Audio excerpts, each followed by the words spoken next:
Every device has an intended state, the configuration, privileges, protections, and connections required for it to operate securely. But in the field, those intentions are quickly challenged. Users install new apps, dependencies shift, and privileges quietly expand. The endpoint's actual state begins to drift, often in subtle ways that don't break anything but open the door to misuse. From the outside, everything can look fine. The device is accounted for, security tools are running, and compliance boxes are checked. But underneath, hidden risks can persist. Excessive admin rights, outdated protocols, and unsafe extensions can remain active.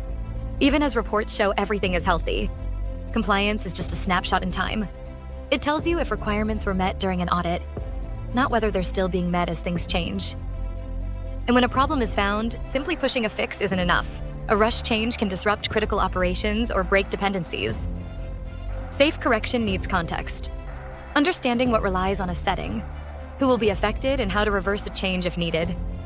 Only then can you test, stage, and expand corrections with confidence. Device posture management closes this loop.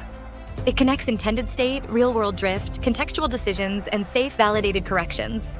The goal isn't more findings. It's less time exposed and a trusted state that endures as your enterprise evolves. To learn how it's done, head over to remedeo.io.